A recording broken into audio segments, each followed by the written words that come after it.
dans quelques instants le podium ici en Ford Modified. Et avant cela, on voit les voitures du championnat de France FFSA F4 qui viennent d'arriver sur la grille de départ. Ce serait Enzo Evan Gilter, le 95, qui sera en pole position devant la 26 de Kevin Foster. If we are ready, guys, we can move on with the podium ceremony for the Ford Modified in third place, troisième position for Lucky Christopher. Woo! Third place, congratulations. Second place, it was car number 56, Pierce Grange in second place. Deuxième place pour Pierce Grange. Et le vainqueur, the winner of this first race, Dave Cockle. Congratulations. Et on va écouter évidemment le God Save the Queen.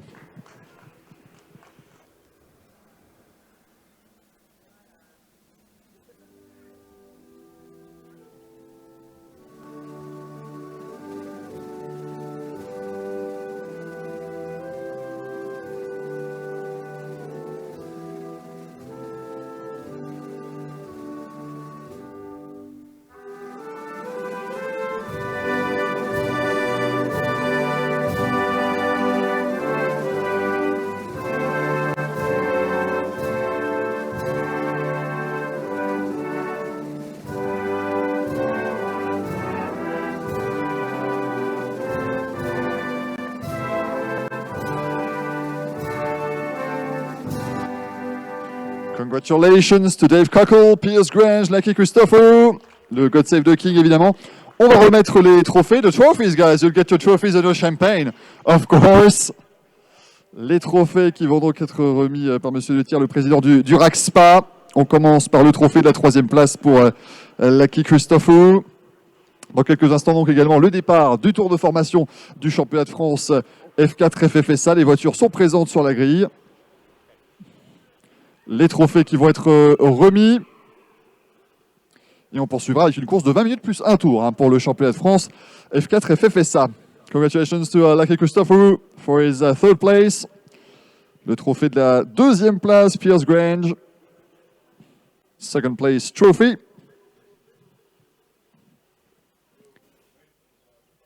Et on va également remettre bien sûr le trophée du vainqueur à Dave Cockle, the winner of this first race, alors qu'on a déjà fait sauter le champagne, mais derrière le podium.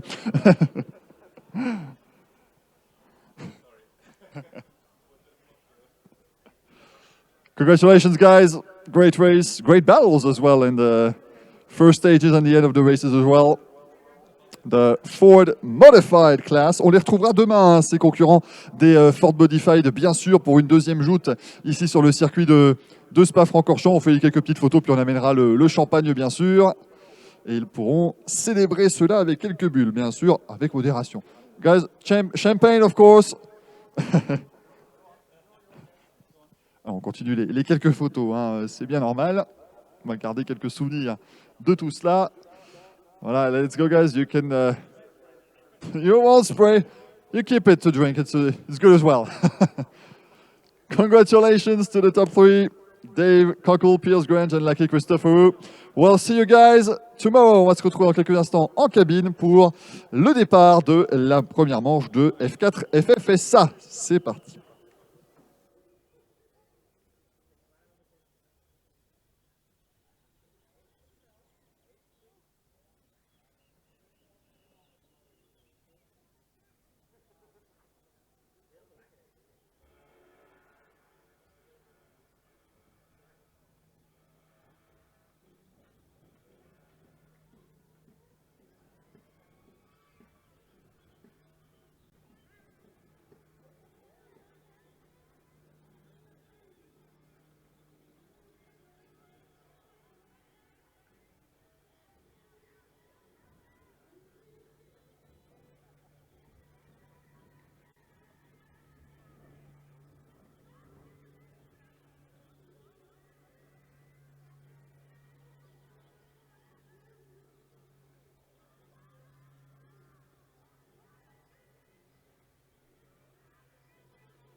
Et comme par magie, nous revoici en cabine de commentaires. C'est parti pour le tour de formation de cette manche numéro 1 pour le championnat de France F4 FFSA. La première étape évidemment vers peut-être la Formule 1 pour ces pilotes. On leur souhaite en tout cas bien sûr. Première étape quand vous sortez du karting et que vous allez en monoplace.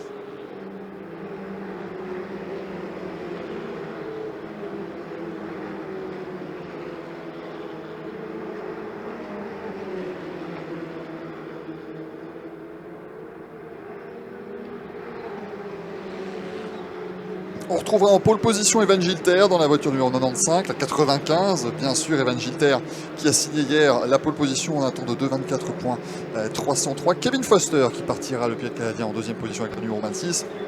Troisième place pour le japonais Yu Yamakoshi avec sa voiture numéro 6 devant Tom Callender dans la numéro 11. En troisième ligne, on retrouvera Romain Andriolo, la voiture numéro 16 et la 27 d'Edgar Pierre en sixième position.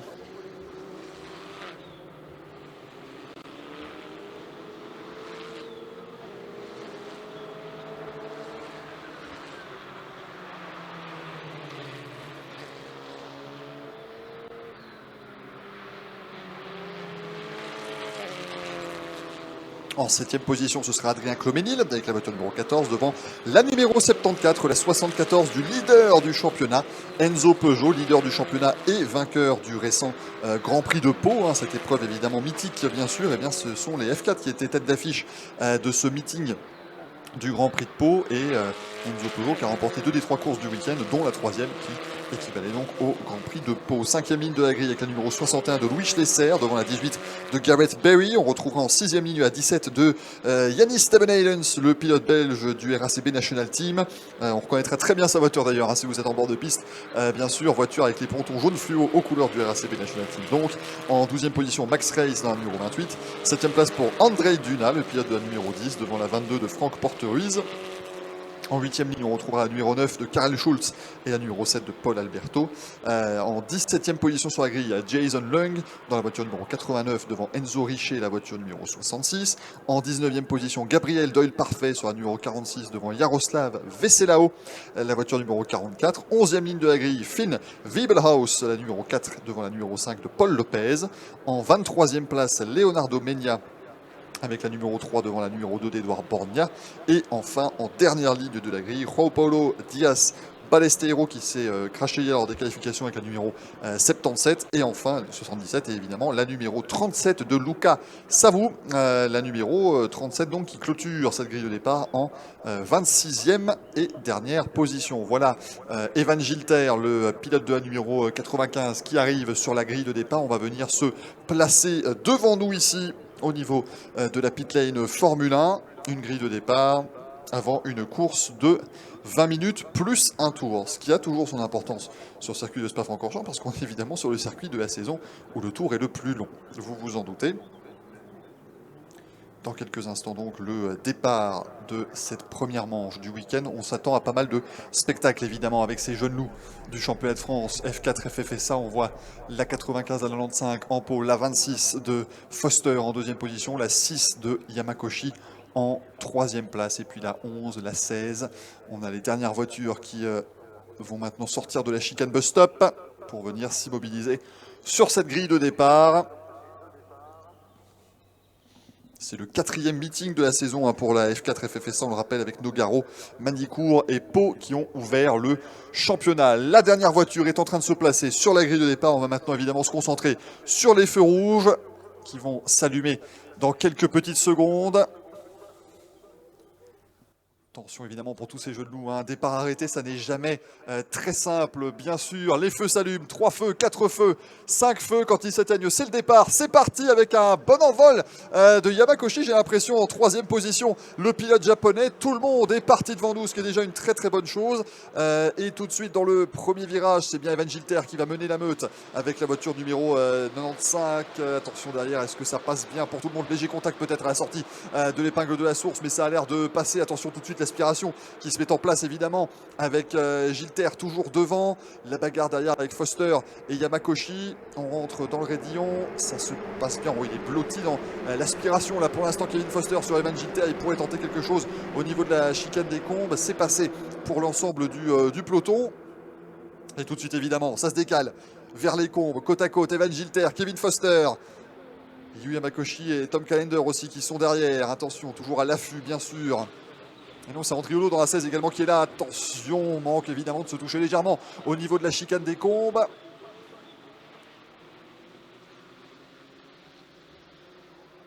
Et ça a l'air d'être Kevin Foster en tête. Non, Evan Gilter est resté devant. Il a réussi à maintenir l'avantage. Drapeau jaune dans le virage 6, c'est la chicane des combes. On a eu un accrochage, deux voitures dans le bac même.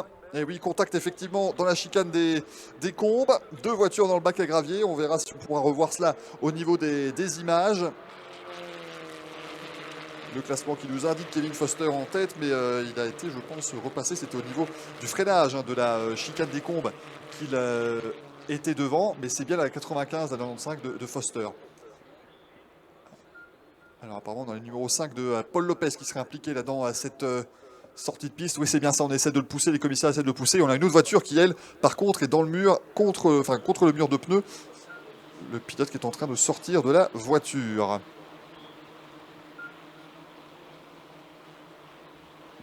Fin du deuxième secteur, Evan Gilter qui reste en tête avec la numéro 95 devant la 26 de Kevin Foster.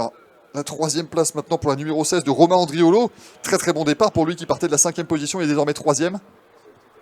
Et safety car, voiture de sécurité qui rentre en piste, safety car, donc on va demander évidemment au pilote de ralentir, ce qui est logique vu l'incident puisqu'on a deux voitures dans le bac à gravier au niveau de la chicane des combes. On voit effectivement la numéro 5, je pense qu'on va pouvoir la ramener, on va pouvoir la tirer à la ficelle, donc ça c'est pas trop grave pour Paul Lopez, la numéro 5. Par contre, pour la deuxième voiture impliquée qui semble être la numéro 4 de Wiebelhaus parce qu'il n'est pas passé au deuxième secteur.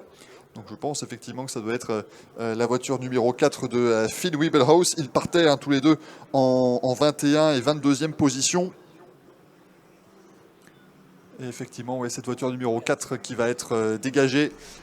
Phil Wiebelhaus est sorti, il va bien, pas de souci là-dessus. La voiture de sécurité qui accélère pour avoir le peloton derrière elle désormais.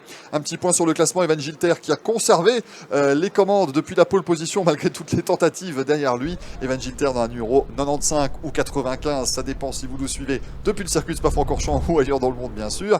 La deuxième place pour la 26 donc de Kevin Foster, troisième Romain Andriolo dans la voiture numéro 16.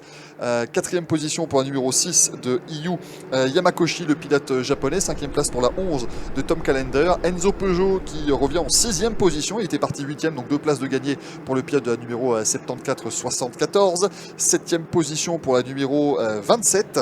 Ça, c'est la voiture d'Edgar Pierre. 8e place pour Adrien Clomeni dans la numéro 14, 9e place pour Louis Schlesser dans la numéro 61. Johnny Stevenhaydens, le pilote belge qui passe désormais en 10e position. Stevenhaydens donc avec la numéro 17. 11e place pour la voiture numéro 28, c'est la voiture de Max Reis devant la numéro 18 qui est la voiture numéro 18 de Garrett Berry. L'incident au virage numéro 5 au combe, donc impliquant les voitures numéro 4 et 5, Phil Wiebelhaus et Paul Lopez est actuellement sous investigation par la direction de course. Effectivement, c'est souvent ce qu'on fait, bien sûr, même les premières catégories de monoplace, c'est important de bien vérifier tous les différents soucis qu'il y a pu avoir et tous les incidents, puisque tous ces pilotes sont tous en phase d'apprentissage, et j'utilise le mot apprentissage ici avec beaucoup d'importance, puisqu'ils font tous partie de la FFSA Academy. C'est une véritable académie justement pour former les jeunes talents de demain. Donc ça passe bien sûr par la course en elle-même, mais par toutes les choses autour pour en faire des pilotes aptes à l'avenir et bien à évoluer potentiellement en Formule régionale by Alpine, en Formule 3, en Formule 2 et voire peut-être même, et c'est ce qu'on leur souhaite bien sûr, en Formule 1. On rappelle, c'est toujours évidemment sympa si dans quelques années, l'un de ces pilotes, ou même plusieurs de ces pilotes accèdent à la Formule 1, et vient de se dire qu'on les a vus en 2023 dans le meeting de Spa Euro Race. Ils pilotaient des F4 dans le championnat de France, FFSA F4, c'est toujours quelque chose de particulièrement sympathique. Il reste un peu moins d'un quart d'heure forcément dans cette course, ce qui va peut-être un petit peu plus échauffer les esprits, puisque on est sous régime de safety car, on va perdre quelques petites minutes de temps de course. La safety car va rentrer à la fin de ce tour, on va donc repartir sous régime de drapeau vert.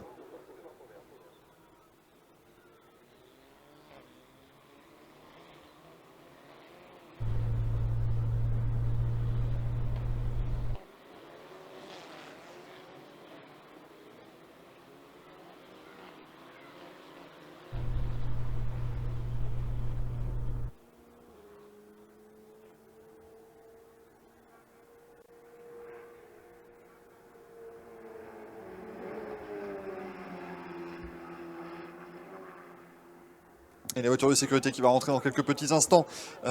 Du coup, on revoit sur le live streaming qu'on a, voilà, on avait Paul Lopez qui voulait qu'on le pousse absolument. Il savait, lui, que de toute façon, sa voiture n'était pas particulièrement impactée et qu'il pouvait reprendre la route. On va regarder la voiture de sécurité qui a déjà commencé à accélérer. Elle arrive déjà près de nous. C'est maintenant Evan Gilter d'un numéro 95 qui a le commandement et qui a la responsabilité d'amener le peloton sous régime de drapeau vert. On chauffe évidemment les pneus à la sortie de Blanchimont pour tenter de les avoir dans la meilleure fenêtre de température possible, parce que sous safety car, évidemment, vous perdez un petit peu de cette température pneumatique, dirons-nous.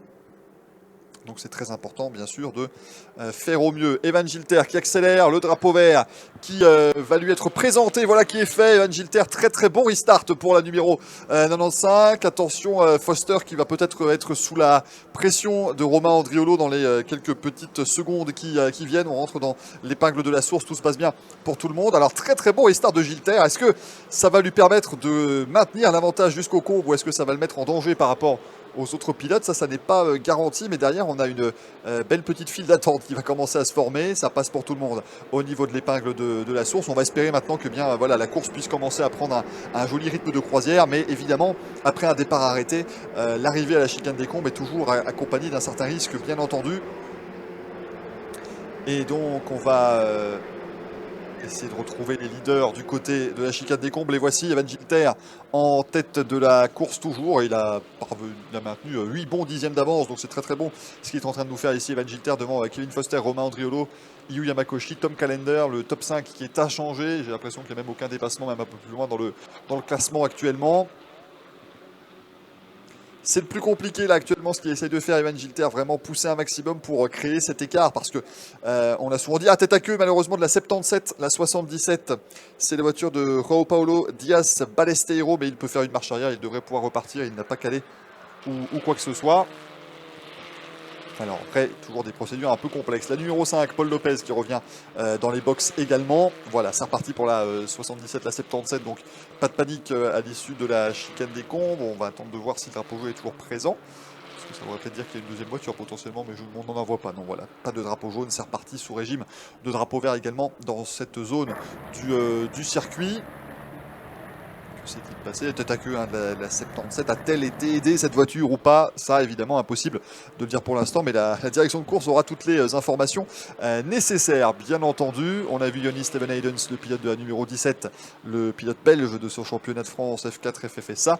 On va arriver bientôt du côté de Blanchimont pour les leaders. Evan Gilter qui a maintenant une seconde une d'avance. C'est l'objectif évidemment, c'est de creuser l'écart, parce que comme vous êtes sur des F4 qui sont forcément les monoplaces qui sont à la base de la pyramide de la monoplace mondiale, vous n'avez pas évidemment la capacité, on va dire, moteur de pouvoir vous échapper à un maximum. Et c'est surtout sur des longs circuits comme Spa-Francorchamps l'aspiration qui va jouer un rôle très important. Donc si Evan Gilter parvient à s'échapper suffisamment comme il est en train de le faire face à Kevin Foster dans la 26, il va pouvoir, pouvoir compter simplement sur lui-même et sur son rythme actuel.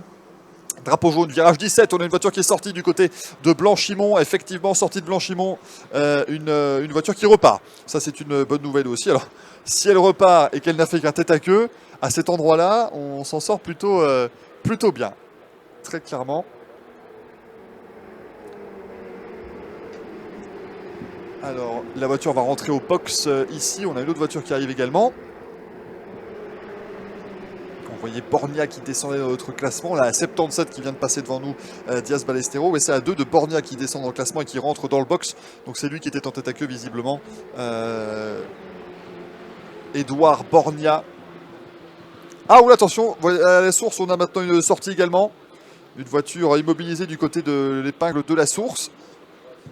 La 46 nous dit-on, la 46 ça c'est Gabriel Doyle Parfait qui malheureusement est immobilisé au niveau de l'épingle de la source. Safety car stand-by, double drapeau jaune à ce virage-là. On essaie de la dégager le plus rapidement possible. C'est vrai que comme tout le peloton est passé et qu'on a donc au moins 2 minutes maintenant de répit, c'est le bon moment effectivement pour la direction de course pour essayer d'aller dégager cette voiture.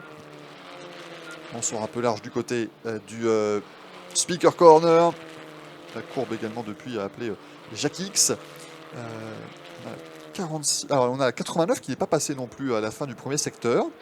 La 89 de Lung qui n'a pas franchi, Jason Lung qui n'a pas franchi la ligne de chronométrage du premier secteur. Alors, ou c'est un problème de transpondeur, ou il est immobilisé quelque part sur la piste. En tout cas, on est en train d'aller essayer de chercher, ouais, il y a des gros dégâts hein, sur la numéro 46 de Doyle Parfaite. Et on nous dit effectivement que Lung est stoppé également.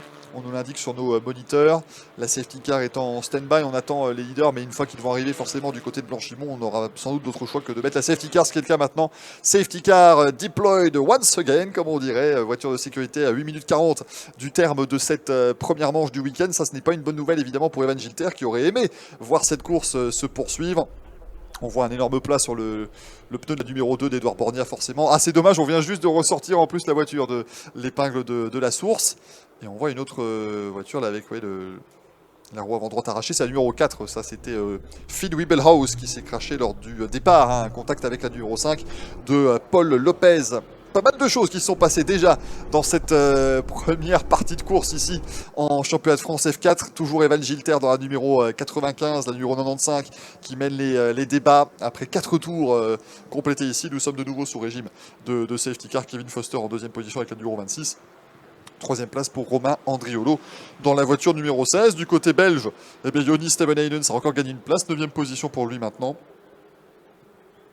Et on va donc regrouper les voitures sous le régime de la voiture de sécurité. Si on arrive rapidement à enlever tous les débris, principalement parce qu'on a dégagé les voitures en cause, en tout cas la voiture numéro 46 de Doyle Parfait, si on arrive à dégager la 89 aussi rapidement de Lung, on pourrait repartir potentiellement à la fin de ce tour, ce qui nous permettrait d'avoir une interruption évidemment la plus courte possible, puisqu'il ne reste déjà plus que 7 minutes 22 plus un tour, donc forcément c'est un petit peu complexe là pour les pilotes. On a la numéro 89 qui rentre là-bas. Elle n'était plus stoppée en piste justement. Jason Lung qui rentre et qui n'a plus d'aileron avant. On le voit juste à côté de nous dans la cabine speaker. Cette voiture numéro 89 qui est rentrée. On a la 2 aussi effectivement d'Edouard Borgna qui est là. On est en train de surveiller. On a un ingénieur qui surveille, un ingénieur chez Pirelli qui surveille le plus arrière gauche sur cette auto. Ça repart pour la voiture numéro 5 de Paul Lopez. Donc ça c'est une bonne nouvelle également pour ce pilote-là. Mais voilà, on analyse tout, hein, évidemment, du côté de chez Pirelli, qui est le partenaire pneumatique de ce championnat de France F4 FFSA. On a un incident au premier virage impliquant les voitures 46, donc Doyle Parfait qui était arrêté à ce virage-là, et la voiture numéro 7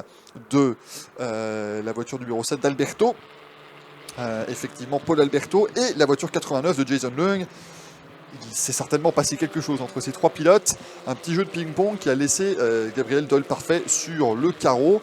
La 89 de Lung, est-ce qu'on l'a rentrée? Je pense qu'on a dû la rentrer du coup dans le box effectivement après cet incident. Safety car Indy Slap, on va pouvoir repartir à la fin de ce tour-ci. Il reste un tout petit peu plus de 6 minutes, il devrait rester donc environ 5 minutes peut-être de drapeau vert au moment où on va relancer cette première manche du week-end dans ce championnat de France F4 FFSA. Toujours passionnante hein, ces courses de monoplace, et si vous les appréciez ces courses de monoplace pour jeunes pilotes, eh bien rassurez-vous, puisqu'à 11h56 on poursuivra avec de nouvelles monoplaces, cette fois-ci le GB3, le championnat britannique de F3. Si vous nous suivez sur Circuit Spa-Francorchamps, vous êtes toujours les bienvenus bien sûr, et on est ravis de vous avoir avec nous. Si vous nous suivez en live streaming sur la chaîne YouTube du Royal Automobile Club de Spa, bonjour à toutes et à tous d'où vous nous suivez.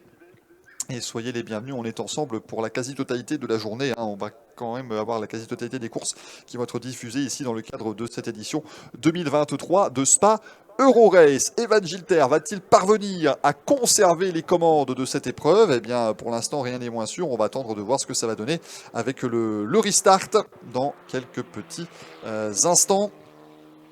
Nouveau restart, Evan Gilter, la 95, la 95, et il essaye, comme tout à l'heure, la même stratégie. Il ramène le peloton à un rythme assez faible, bien sûr, presque un train de sénateur, avant de pouvoir accélérer très fort. Et le green flag est déjà agité, mais ils arrivent seulement à la chicane bus-stop. Donc là, Evan Gilter qui a pris tous les risques. Mais regardez, ça paye. Hein. Quelques dixièmes d'avance déjà sur Kevin Foster, qui a un petit peu plus de difficultés sur ses relances par rapport à Evan Gilter, à timer correctement effectivement le moment où Gilter va accélérer. Ça repart sur la ligne de départ arrivée, 4 minutes 40 restantes avec Evan Gilter. Mais attention, il est proche quand même, hein, Foster. Il s'est rapproché Kevin Foster dans la chicane bus-stop. Il est plutôt bien passé. Derrière, eh bien, le peloton qui suit sans trop de difficultés. Attaque à l'intérieur quand même pour la 3e place, me semble-t-il, entre Yamakoshi et Andriolo. C'était en train un petit peu de se battre. Dans la descente, désormais, c'est toujours Evan Gilter en tête devant Kevin Foster. Est-ce que Yamakoshi a réussi à passer Andriolo ou non? pas l'air d'être le cas. Je pense qu'Andriolo doit toujours être en troisième position. On ressort du raidillon. On va attaquer maintenant la longue ligne droite, la longue remontée vers Kabe. Ils sont côte à côte.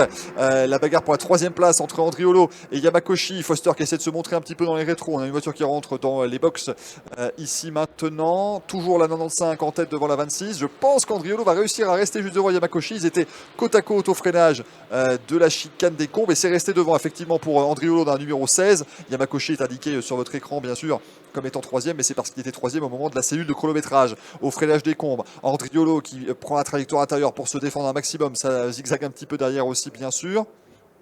La numéro 5 de Paul Lopez du coup qui rentre de nouveau, donc forcément quand quelques petits soucis après le contact initial, il pourra revenir en course 2. On lui souhaite en tout cas d'avoir une course 2 un petit peu plus tranquille à Paul Lopez évidemment, Gilter, Foster et puis derrière c'est normalement Andriolo, Yamakoshi, Calender qui se battent pour cette troisième marche du podium. Grosse attaque évidemment de la part de tous ces pilotes. Il reste 3 minutes 6. On devrait entrer potentiellement dans le dernier tour. Attention, gros blocage d'eau, enfin dans l'avant-dernier tour puisque c'est 20 minutes plus un tour sur ces épreuves de la F4 France. Ce championnat de la FFSA Academy. On voit effectivement toujours la 11 de Calender en 5e position. Enzo Peugeot qui est derrière en principe. 6e position pour Enzo Peugeot, le leader du championnat avec cette voiture numéro 74, numéro 74. En 7e position, c'est la 27, la voiture qui est pilotée par Edgar Pierre.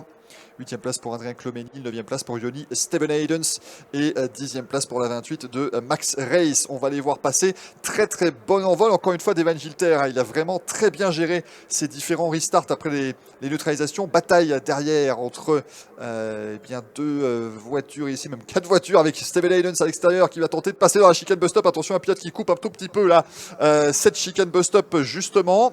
Ça ne va pas forcément plaire à la direction de course. C'est la numéro 27 d'Edgar Pierre qui est en lutte avec Enzo Peugeot, le leader du championnat. Double drapeau jaune, virage 18. Une voiture qui a dû se louper dans la chicane bus stop. Green flag, c'est reparti, pas de souci. Donc petite toupie peut-être. Yellow flag, turn 18. On a une voiture qui va rentrer dans la voie des stands là-bas. Ah, on nous indique la 27. Non, la 27, oui, elle est sortie large, la 27 d'Edgar Pierre, mais elle est repassée devant nous. Mais ici, on a une voiture qui rentre au stand. Et qui va arriver juste là. On va regarder de qui il s'agit. Oula, c'est une voiture d'ailleurs avec une roue avant droite qui est en mauvais état. C'est la numéro 10. On a un débris également dans l'épingle de la source. Il se passe vraiment des choses partout à la sortie dans l'échappatoire, donc ça devrait aller. La voiture numéro 10, qui est la voiture d'Andrei Duna. Cette voiture qui est rentrée dans la voie des stands également. Et on a Edgar Pierre qui perd beaucoup de place. La numéro 27, c'est lui qui a coupé ici à la chicane bus stop, mais il perd énormément de position. Il est peut-être même immobilisé quelque part. Edgar Pierre, c'est dommage, il était dans le top 10 à la lutte avec Enzo Peugeot pour la 6e position. Il reste 1 minute plus un tour dans cette première joute. On peut vraiment parler de joute, je pense, ici, dans cette épreuve, très clairement. Et on retrouvera évidemment ces jeunes loups dans quelques instants sur le podium.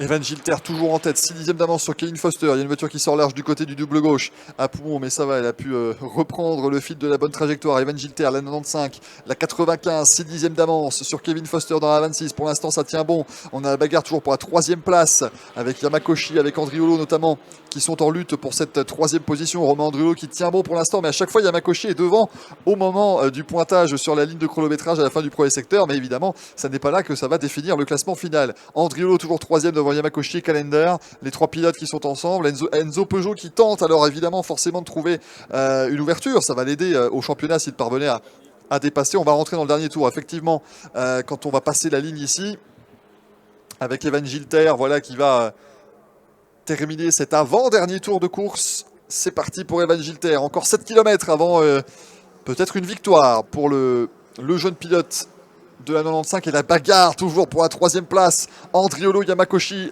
Calender, warning flag pour la voiture numéro 44, c'est Veselao qui écope d'un drapeau d'avertissement certainement pour ne pas avoir totalement respecté les limites de la piste. On a un incident au premier virage entre les voitures 17 et 27. Ce sont les voitures d'Edgar Pierre, la 27 donc, et la 17 de Steven Haydens, qui est en 12e position. Effectivement, il y a peut-être eu un petit contact entre Steven Haydens et Pierre, ce qui expliquerait pourquoi Edgar Pierre était au ralenti, voire à l'arrêt lors des tours précédents. Evan Gilter toujours en tête, une seconde d'avance sur Kevin Foster pour le moment. La bagarre entre Andriolo, Yamakoshi et Callender qui va faire rage jusqu'au sommet de la ligne droite de Kemmel. Et ils sont déjà côte à côte, Andriolo et Yamakoshi. Alors, est-ce que cette fois-ci le japonais va pouvoir freiner un peu plus tard et faire l'extérieur? On ne le verra pas tout de suite à la réalisation. Il va falloir attendre de voir. Il passe évidemment la cellule de chronométrage devant Andriolo, mais qui va ressortir devant? Ce serait bien que la réalisation se concentre un tout petit peu plus sur la bagarre pour la 3e place.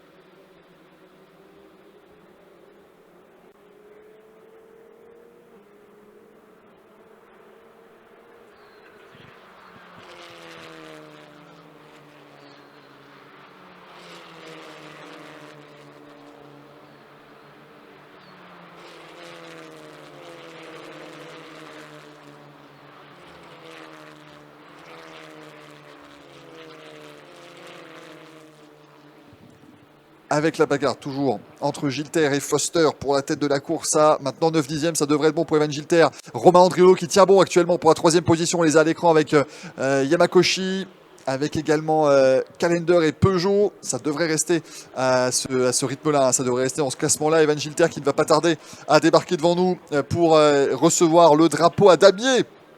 Evan Gilter, il va faire forcément une bonne opération dans ce championnat de France FFSA F4.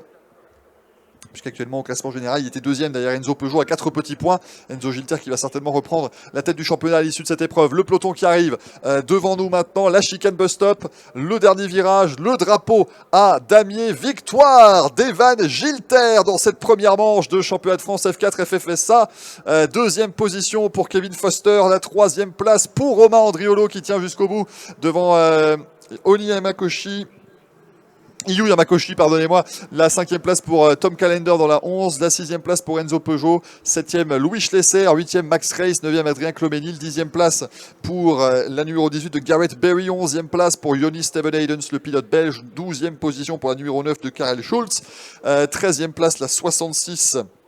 La voiture d'Enzo Richet, 7e, la numéro 3 de Leonardo Media qui partait quand même depuis la 23e place sur la grille. Hein. Il a repris 9 positions, bien joué, il a pu éviter toutes les embûches.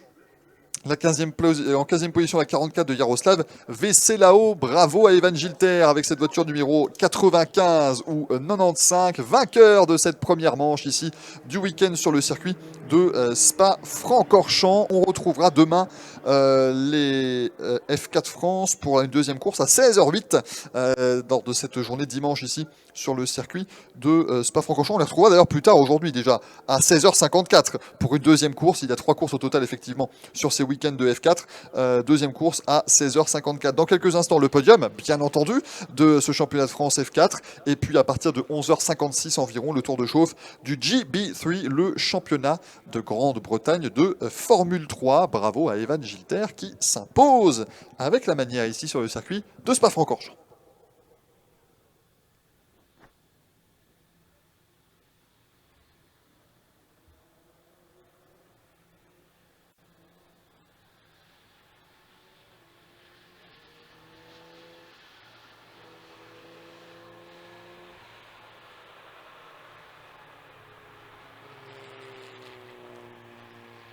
Et si vous nous suivez en streaming, vous avez effectivement le classement. Victoire d'Evan Gilter dans la voiture numéro 95, la 95. 1 seconde 2 d'avance sur Kevin Foster, 3 secondes 7 sur Romain Andriolo. Qui se sera bien battu, Romain Andriolo, pour garder ce podium jusqu'au bout.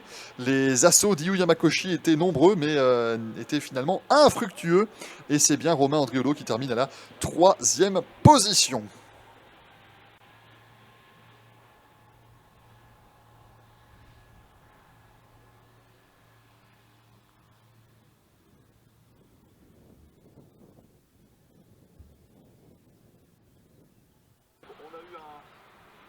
Accrochage d'une voiture dans 2 voitures qui est devant, et c'est bien avec 95 à l'avancement de Foster.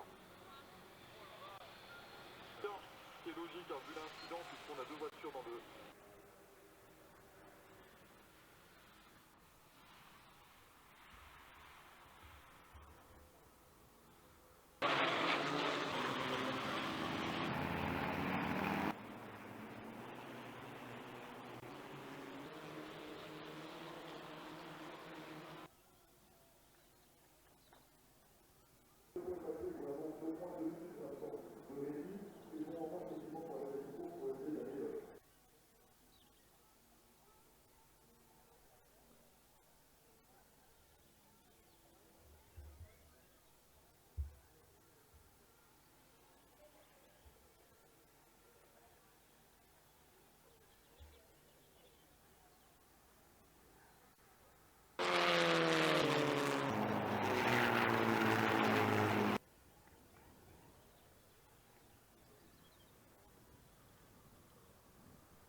avec en 3e position pour débuter Romain Andriolo, 3e, grosse bataille, bravo Romain. En 3e position du podium, sur la 2e marche, on retrouve Kevin Foster. Et le vainqueur de cette première manche ici à Spa-Francorchamps, Evan Gilter.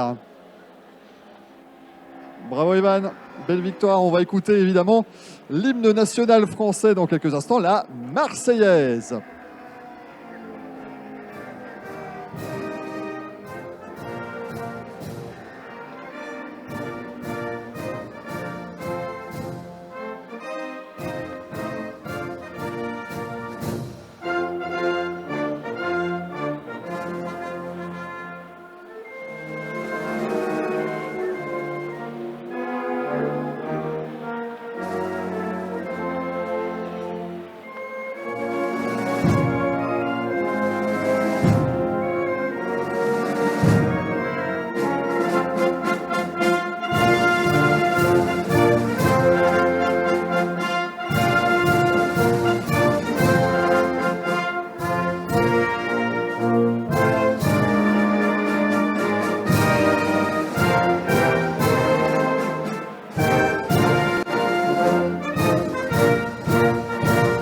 Bravo Evan Gilter, Kevin Foster, Romain Andriolo, très belle bataille, notamment pour cette 3e marche du podium. On va remettre les prix. Diana Mérieux qui va remettre le prix de la 3e place à Romain Andriolo. Et on retrouvera également une nouvelle fois ce peloton F4 FFSA tout à l'heure sur le circuit de Spa-Francorchamps pour une 2e course. Diana Mérieux qui va également remettre le trophée de la 2e position à Kevin Foster. Bien joué, bravo à tous les trois, congratulations. Et Sébastien Tietz qui va remettre le trophée du vainqueur à Evan Gilter. Et vous pouvez l'applaudir, bien sûr, Evan Gilter. Vainqueur ici sur le circuit de Spa-Francorchamps. Bien joué à tous les trois. Et on vous retrouvera tout à l'heure pour la 2e course du championnat de France F4 FFSA, alors que les concurrents du GB3 arrivent juste en dessous de nous sur la cabine speaker. Dans quelques instants, le départ de cette nouvelle course ici à Spa Euro Race, la manche du championnat de Grande-Bretagne de Formule 3. On retrouvera le peloton F4 FFSA tout à l'heure. On se retrouve en cabine.